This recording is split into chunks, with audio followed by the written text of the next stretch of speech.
Hello, I'm William Michael of the Classical Liberal Arts Academy, and this evening I'd like to post a talk in response to two recent conversations that I've had with one with a student, one with a parent over the past 24 hours, which raised a couple of good questions relating to the same topic that I promised I would uh, talk about at length rather than give an oversimplified and unhelpful answer on the spot. And having some free time, I'd like to get into the question of what's appropriate for Catholic children to read, movies to watch, and so on. This is a Obviously, this is a challenging question. Again, I'm a father with 10 children. My oldest is 22. My youngest is 7. I've been dealing with these um, questions and arguments and, you know, uh, discussions for over 20 years now regarding my own children. So I understand all the practical details involved, but I'd like to talk about it a little bit and try to help provide not just parents with some clarity, but children. I think that these things are often discussed among parents, and that leads to discussions that are really missing the mark, which is that the children are struggling to understand these things, and we're not addressing the question in the minds and hearts of the kids, which is really where the problems tend to come from. So I'd like to talk about this question of appropriate content for Catholic children. And I've just jotted down a few points that I'd like to try to remember. So bear with me if you notice me looking down. There's no notes or anything. I like to keep these discussions comfortable and off the top of my head, because I find that when teachers prepare lessons and write out notes, they tend to think more about the notes than the audience, and they often present content that's too complex and too detailed for the listeners to really make use of. So unlike usual, there were just a couple of thoughts that I wanted to make sure that I touch upon in this video.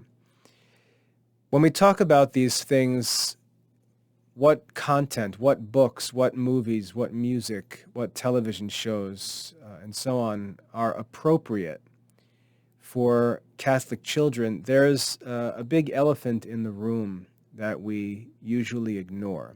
And I'm going to start by dealing with that first. That big elephant that gets ignored is a problem that creates more problems, and that problem is idleness. Idleness is the result of bad household management, bad school management, bad homeschool management.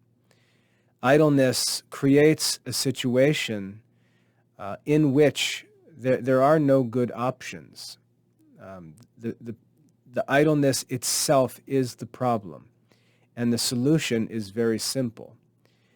Parents often beat the kids up verbally or just, in their own minds because they're frustrated that the kids even want to read this book or watch that movie or listen to this music. But what they're ignoring is the fact that the kids are idle. The kids don't have anything else to do. And it's not necessarily true that the kids really even want to do those things. There's just nothing else to do. What are they going to do? Stare at the wall? Parents may suggest things like, oh, maybe you can go play cards, or maybe you can go, I don't know, practice handwriting? What are they going to do? Tic-tac-toe? The idleness is a problem, and it's not the kids' fault that they look for something to do when they're idle. Pretending that back in the old days we didn't do things like watch movies or listen to music is just hypocritical. We did, because we were idle. That's why we did those things. We didn't necessarily want to. For example, I played video games when I was 12 and 13 years old. with an old Nintendo, or even younger with an Atari when they first came out. But that was never what I wanted to do. It was usually because it was raining outside or it was too cold to play on a certain day. And the things that I would rather do were not available. And so I was stuck bored in the house, and video games were something to do. That's the only reason we did them. But idleness was the cause. And in our kids' lives, if we don't have a schedule that's wisely prepared and carefully followed, if we don't have the discipline ourselves to follow a schedule that's beneficial for the kids, our looseness, our idleness, our desire for our own free time or whatever may produce these vacuum periods of idleness in the kids' schedule that then leaves them trying to find things to do. And that's our fault as parents and teachers. We have to go over those schedules, look at our household routines, and ask why there are these periods of idleness and whether they can simply be eliminated rather than fight over books and movies and music and things like that. So I think that the real remedy for this problem, if we want to talk about the real remedy, the real cause of this problem, it's not the content of some Harry Potter book or some movie or television show or some new song that the kids are listening to. All of those things have one common problem. And that common problem is we're leaving kids idle. And the old saying is, idle hands are the devil's workplace. And that's true. We can't be idle. Even as adults, it's not good for us to be idle. So that's the first thing I'd like to say. Before you pick on the kids and complain about the kids and talk about kids these days and all that stuff, step back and ask the question of whether the kids are just idle. And if they are idle, what are they supposed to do? That's not their fault. And of course they want to do something that's fun or, entertaining to break up that idleness. So think about how you can take away that idleness. Maybe your plan for their education, their homeschooling or life outside of school isn't well provided for. Maybe the kids need more edifying activities, things to do, and so on. Maybe you need to spend more time with the kids, and maybe you're the one actually leaving them idle with nothing better to do when you could give them things to do. And there could be other problems, like maybe the family gets started too late in the morning and the kids stay up late and they're left with idle time where they should be sleeping, and yet they're up until midnight or 1 o'clock in the morning just putzing around the house, and they've got the television on or they're trying to watch movies and so on. So I think the real issue here, and I hate to burst parents' bubble, but this is usually a symptom of bad household management with too much time left unprovided for in the kids' daily activities. So we have to deal with idleness. That's point number one. Secondly, and this is intended more for the children, but I'll share it for parents since it's likely that parents will be watching this and will need to communicate this to the children. This is actually what I shared with a student who asked me a question about this stuff today during a tutoring session. The way that our minds work, the way that temptation also works, is that it's impossible for us to think of anything that we haven't perceived with our senses or imagined, by thinking about things we've already perceived with our senses. Our minds produce images, mental images called ideas or notions of things that we perceive with our senses. So when we see things, hear things, smell things, taste things, feel things, and so on, our mind creates these notions of them. It's easy to refer to them as mental images or ideas. And then they become subject to the operations of our minds. But we control what images enter our minds, what ideas are present in our minds by the things that we look at, listen to, touch, taste, smell, and so on. So we control what's in our minds. Obviously, there are things that enter our minds without our intention, but those things really don't trouble us in most cases. Many of the times that we're troubled by ideas in our minds, we're troubled by ideas that we put in our minds. For example, it's common for us to talk about young children that have nightmares.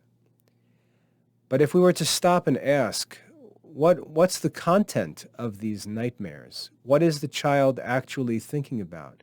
What is it that's actually scaring the child? If we dig into it, we'll find that it's scenes from a movie, characters from a book, scary things that the children have seen somewhere in a story, in a television show, and so on. Those images and characters and ideas are now present in the child's minds, and we find them being terrorized by those ideas in the middle of the night. Well, those ideas shouldn't be there, and that's part of the problem. When my children were young, we were always very strict with things like the content of books and music and movies and things like that. And we never dealt with any of those problems. We never had kids waking up with nightmares or anything like that. And I would argue that it was largely because their minds weren't filled with terrifying ideas that we put there by allowing all of that stuff in.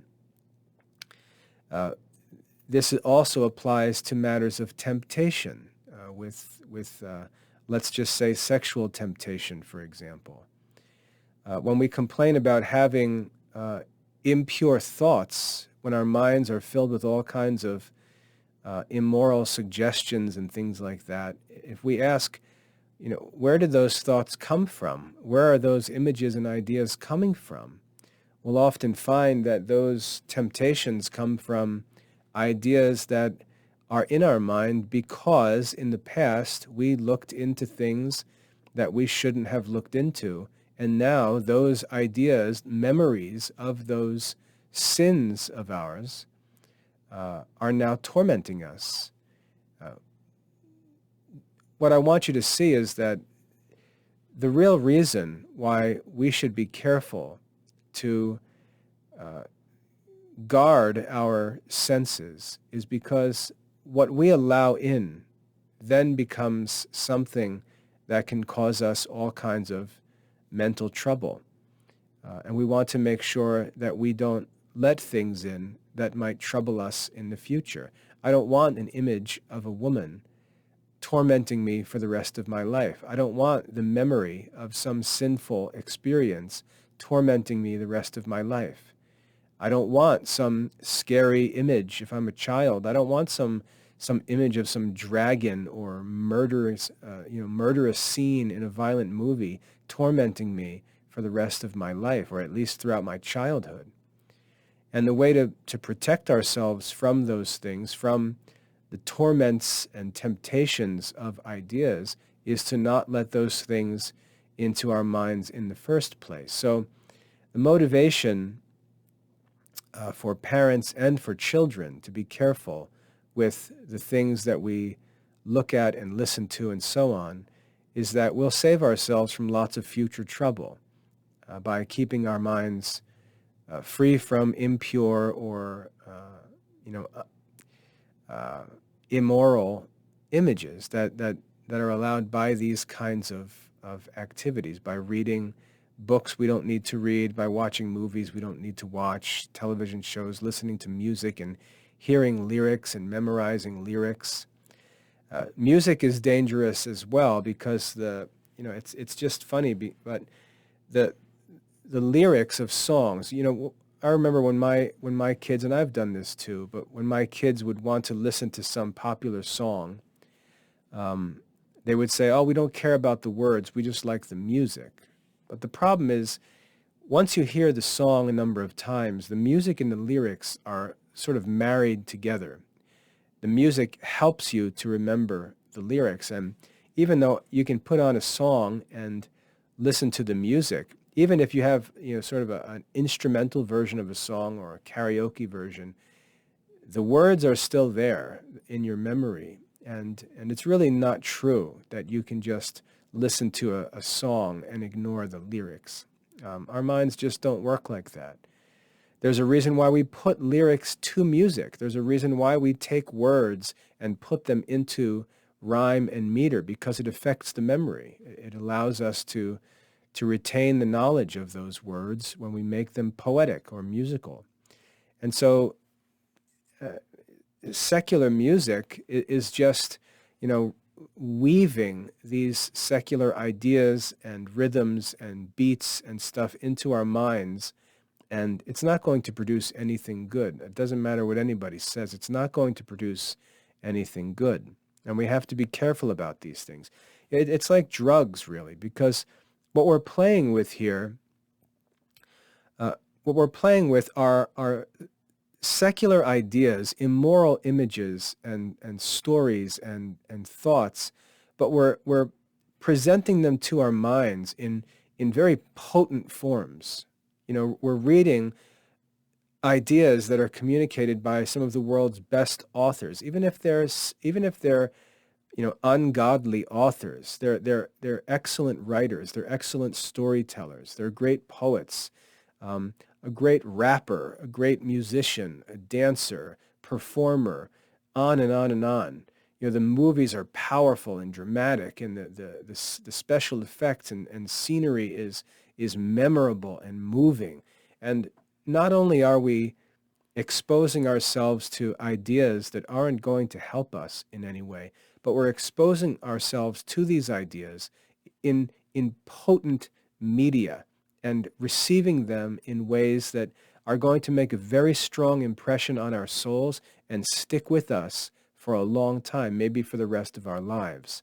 And so, again, that's why we need to be careful with these things. So the second thing that I want to say on this topic is that we're in control and responsible for our senses. David in the Psalm says, "I will set no evil thing before my eyes." There was an old hymn that says, "Be careful, little eyes, what you see." I recommend you look up that hymn. You can find it on the internet. Be careful, little eyes, what you see. We understand these things. We're in control of our senses. We're not in control of the world around us. We're not in control of the books people write. We're not in control of the music people produce, the movies and shows they make, and so on. But what we are in control of is our perceiving of them, our watching them, listening to them, and so on.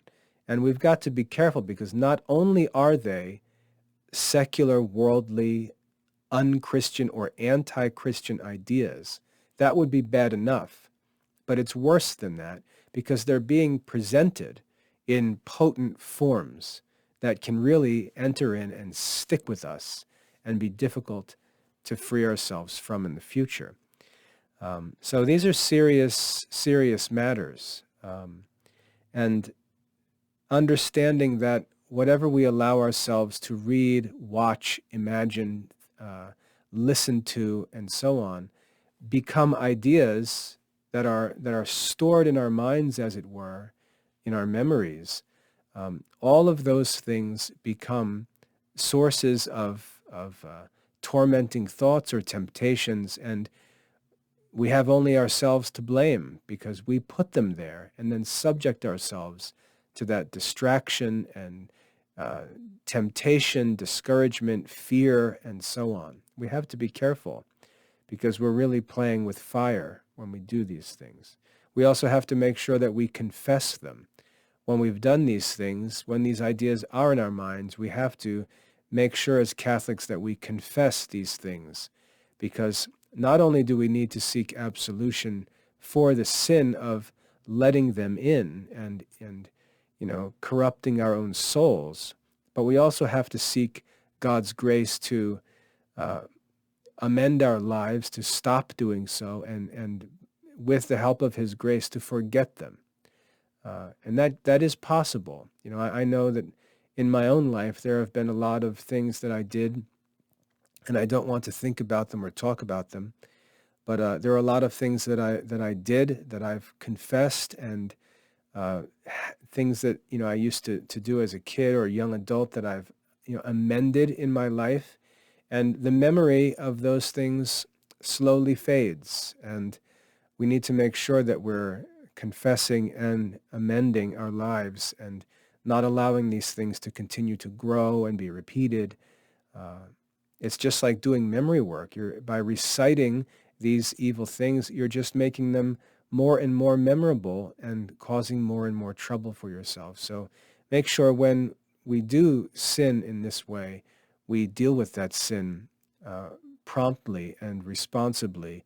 We don't just go to confession and talk about it, but we actually fulfill everything we promise in the act of contrition, amend our lives, and do these things no more. So that's the second thing, to consider how these activities, when they enter into our minds and are stored away as ideas, can be used by our own memory and reasoning, and also by evil spirit to tempt us and distract us and cause us all kind of mental trouble. We have to be careful what we let in.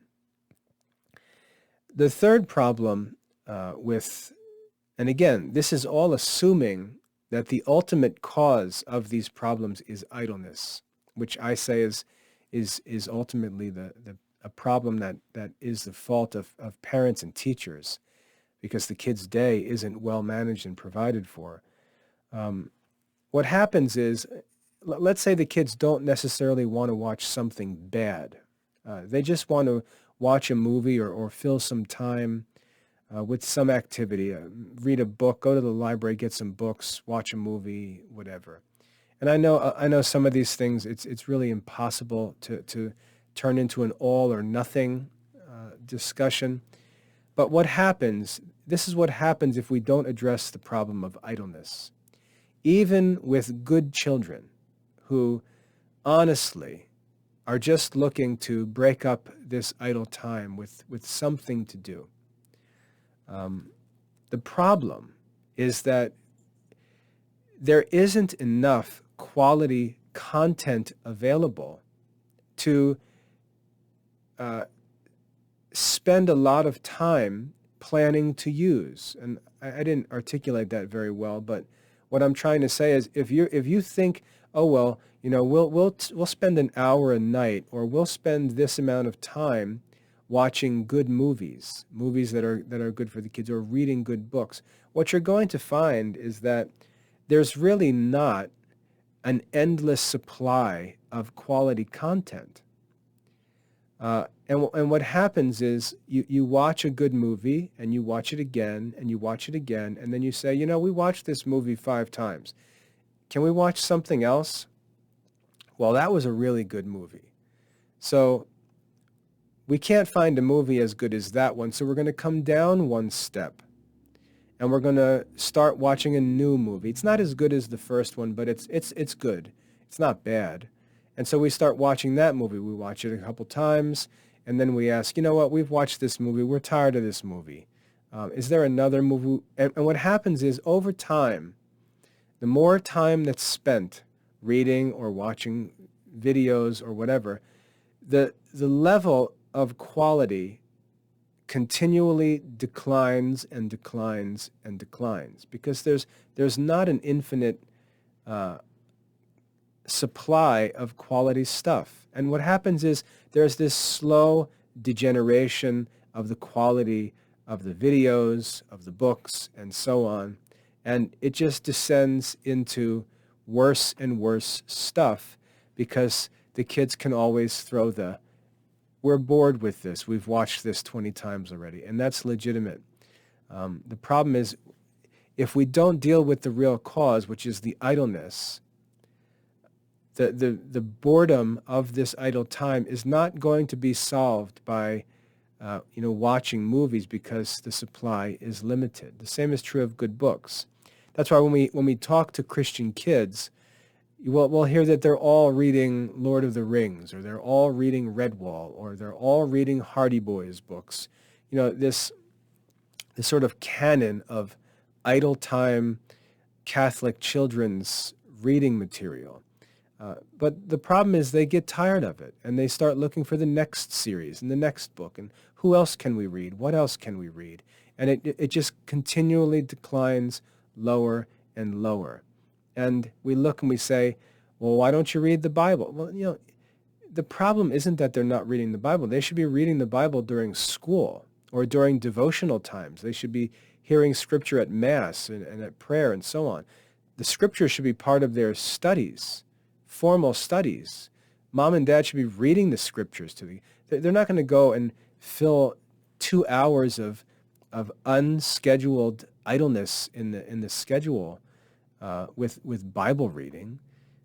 That's just poor time management, poor schedule management, poor planning, and so on. The kids are going to want something that's considered recreational. They're not going to want to study something that there's quizzes for or homework assignments. They're just looking to fill some idle time with something easy and entertaining, interesting. And the quality of that material that's available is just going to decline as the kids spend more and more time in it. And you're going to find the kids slowly getting into just real trashy stuff because they're bored with all the good stuff because they've just been at it. It's just overkill, and they've had too much time. They've worn those things out, and now they're just looking for something new. And new in this context means worse. And it's just not possible to plan these things. We see this with saint movies, for example. There might be 3 or 4 quality saint movies, and after that, they just start to decline quickly. And they sort of have the opposite effect. There's a couple movies where you can watch them. You get a very high quality, moving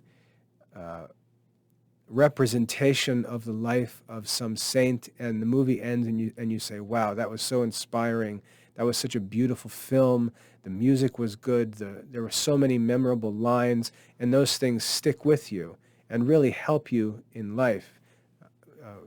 But there's only a few movies like that. Once you get past that, top 5 or so, you're into increasingly cheesy productions, bad acting, awkward scenes, and so on. And I don't mean to be critical, but it's just a reality that the quality declines and it begins to become a distraction to the actual goal, which is to learn about the saints and watch lives of the saints or Bible stories or whatever.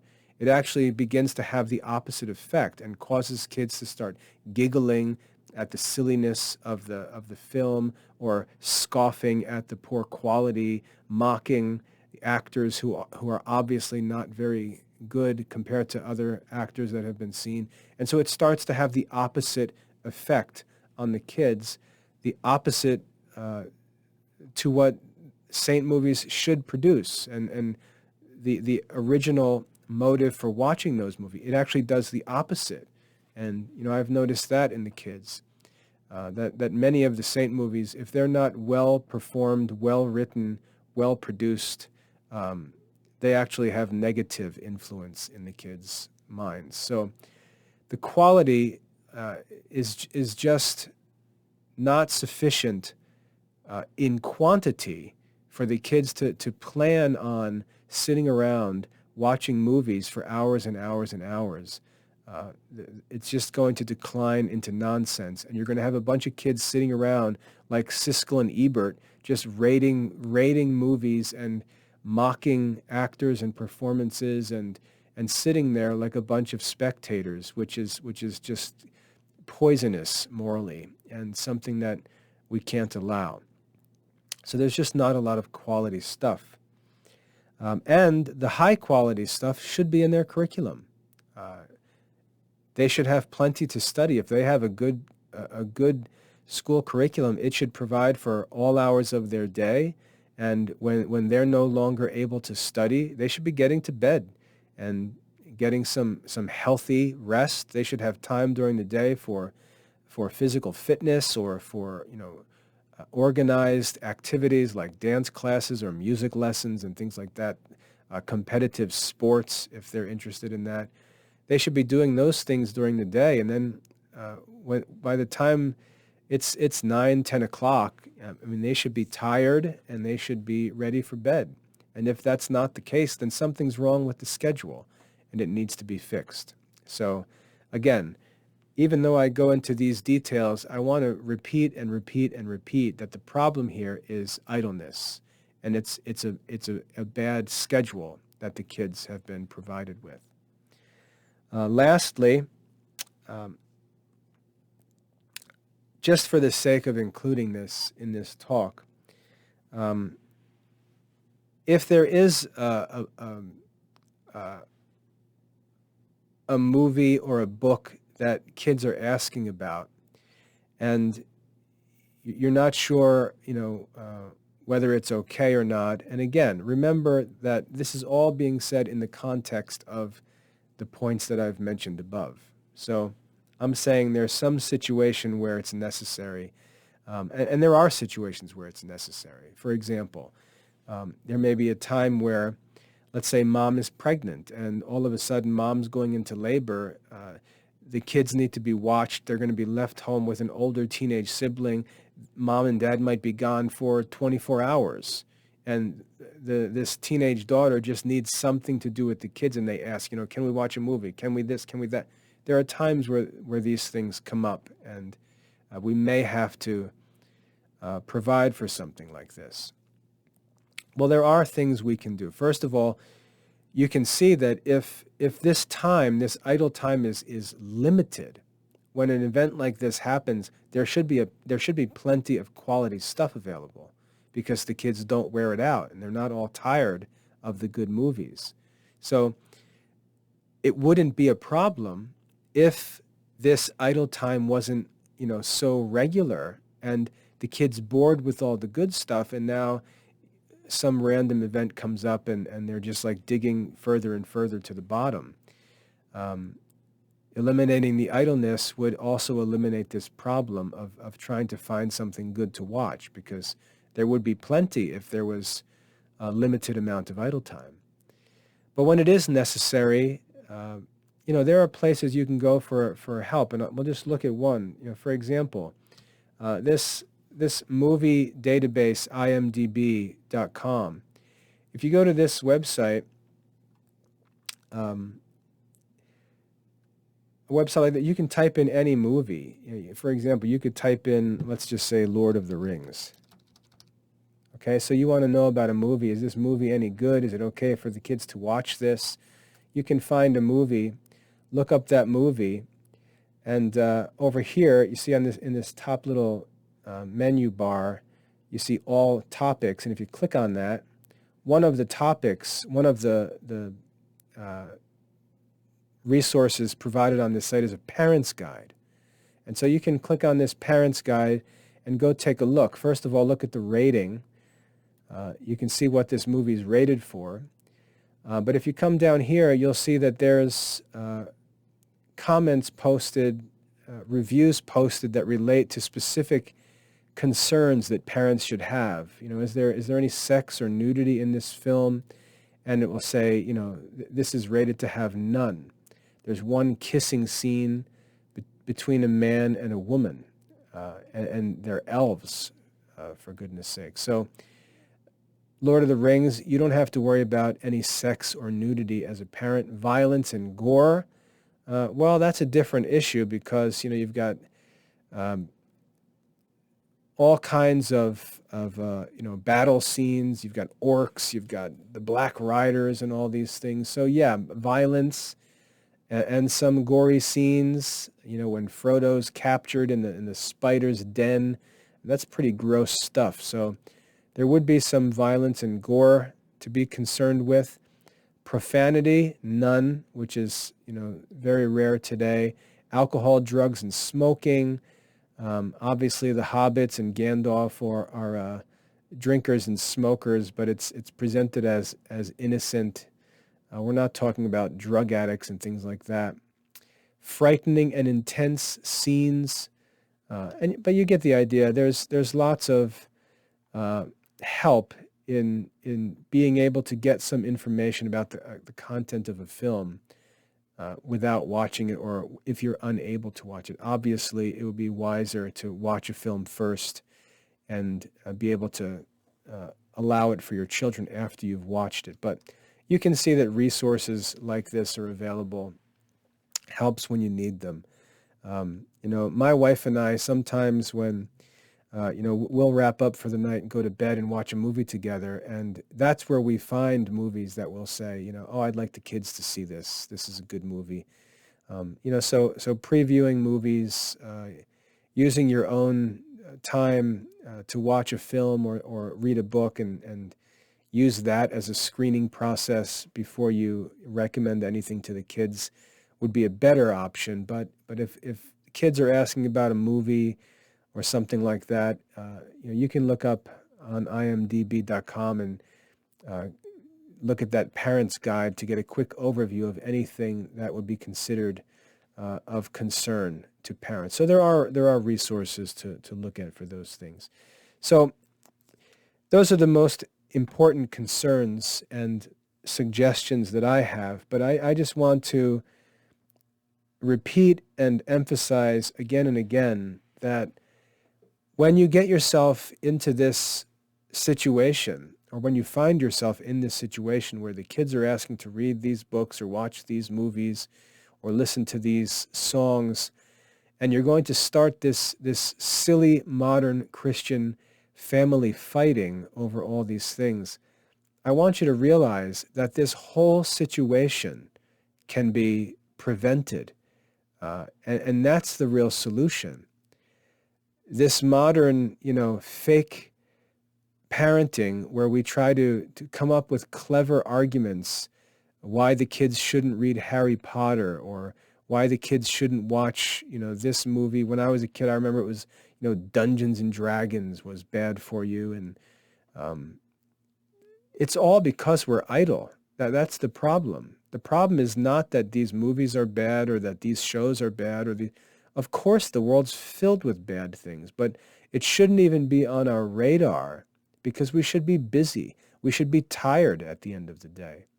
And if it's 9 o'clock at night and the kids aren't tired, the schedule is poorly designed by the parents or not being followed, and the kids are not being challenged during the day to work and study and do active things that wear them out by a healthy bedtime. So these are symptoms of deeper problems. The problems with mobile phones and social media and all these different things.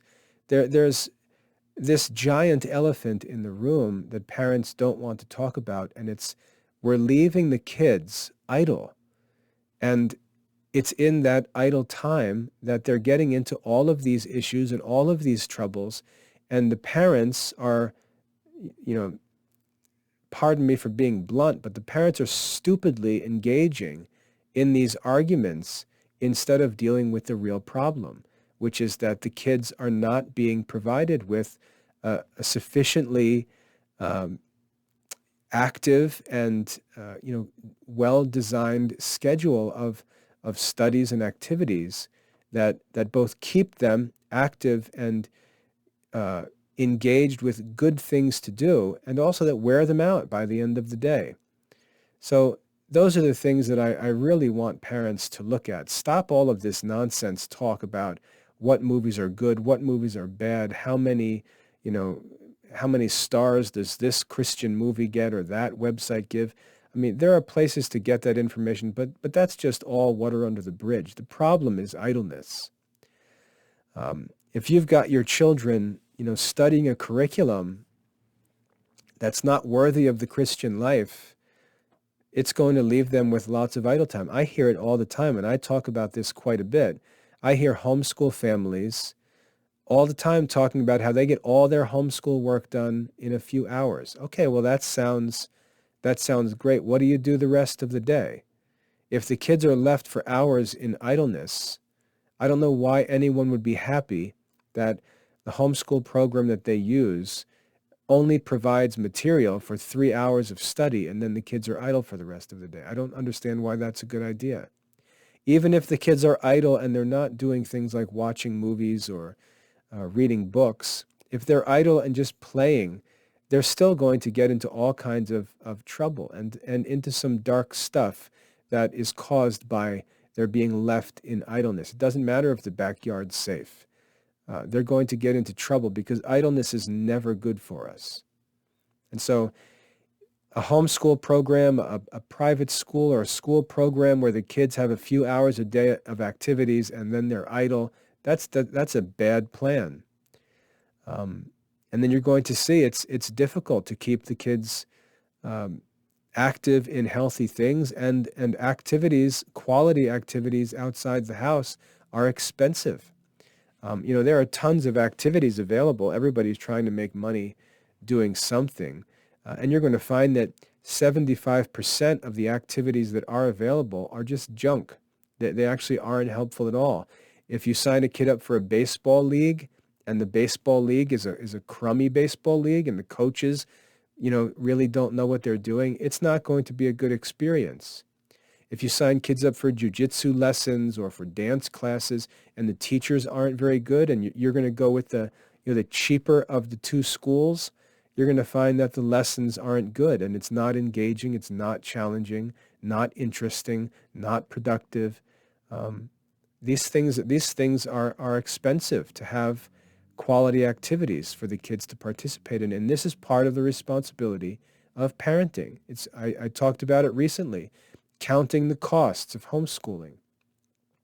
But even beyond that, counting the costs of parenting in general, it's not cheap to raise children well. It's not simple to raise children well. Putting covers on all the outlets and child gates in all the doorways, making sure the backyard is secure, and all of these different things doesn't address the fact that evil comes out from within us because of original sin. It's not that simple. The evil isn't all on the outside, and we simply need to keep walls up around ourselves. It's more complicated than that. And the kids are going to have to be provided with quality, positive activities and studies.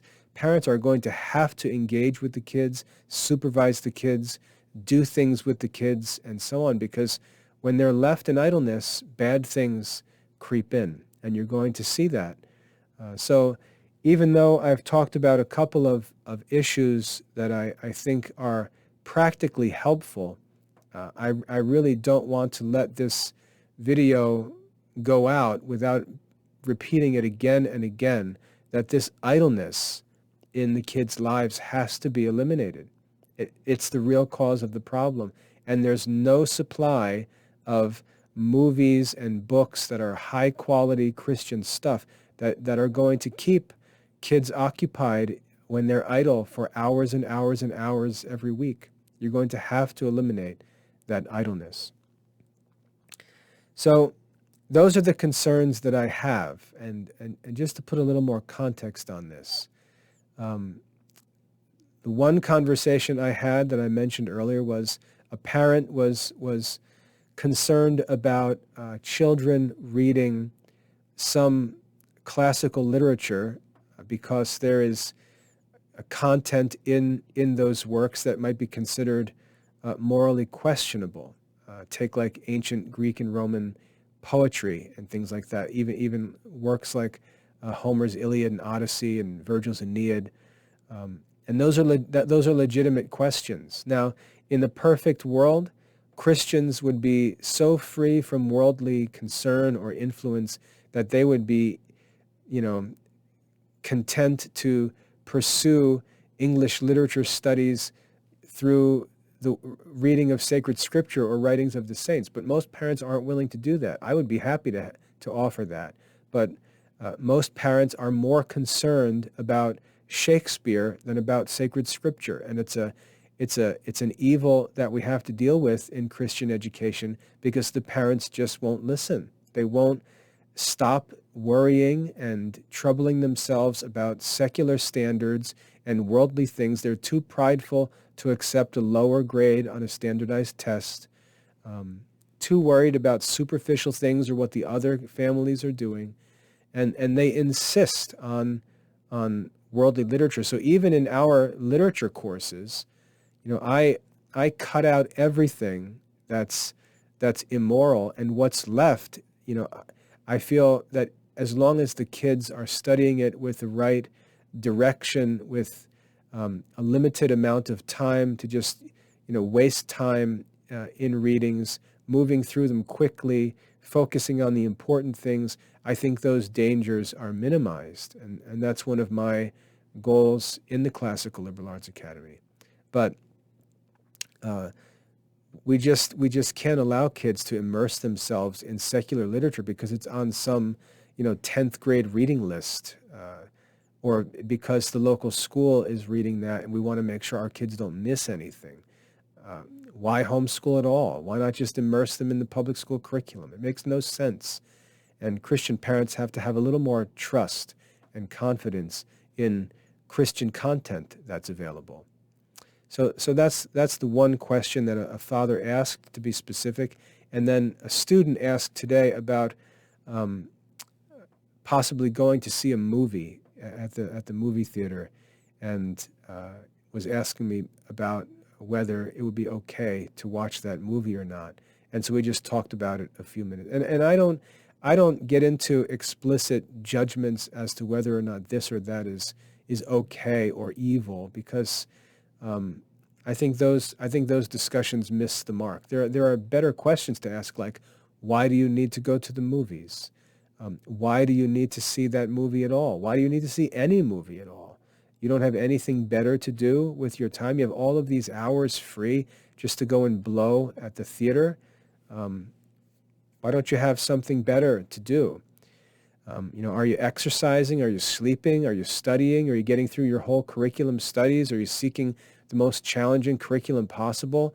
If the answer to those questions is no, well, that's the problem, not this dopey movie you're talking about. So there are deeper problems that we've got to deal with the kids.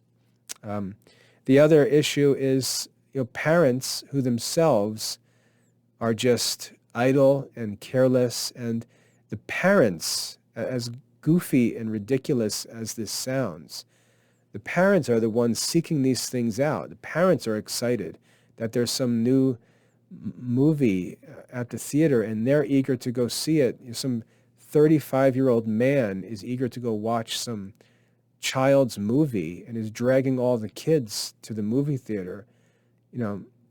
Can't you see what the problem is? The problem isn't this movie. The problem is, we have 35-year-old men acting like teenagers, if that.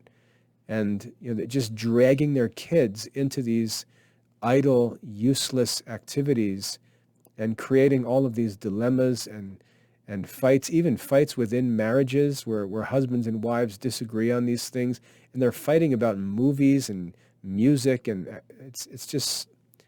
it's all the result of idleness and a lack of discipline and goal-oriented living. So if we're not going to address the real issue, this is just silly talk. These aren't sincere discussions or debates. It's just, fake morality. The real issue is we shouldn't be idle as Christians. Monks aren't idle. If you go to a monastery, there's nobody sitting around with nothing to do. They're seeking to become holy. They're studying and praying and meditating and working. The whole day is very carefully scheduled and very strictly observed. Our houses have to run like that. That's what's necessary for holiness. And if we find our children have big blocks of idle time in their daily schedule. We need to fix that. We haven't provided them with a responsible um, set of activities and schedule for the day, and that's a parenting problem. So that's what I think needs to be considered and talked about on these. We need to stop all these silly, fake moral debates and disputes, pretending we're offended by what's going on at Disney or Harry Potter movies or Star Wars new episodes. And this is all nonsense. It doesn't matter. We shouldn't even be doing these things. We can be praying the Liturgy of the Hours. We can be studying Scripture. We can be studying philosophy and languages. We can be praying the Rosary. There's so much to do. So much to do. So many good things to do. So many people out of shape who need to exercise. Go get a gym membership and take the family to the gym. Go for a walk with the kids. Go let them run around at the park and play and climb on the swings, climb on the playground and stuff. Get the kids away from the TVs and out of the living room, off the sofas. There's so much to do, so much to study, so many things available to us to do. And this idleness just can't be justified. And it's the root of all of these evils.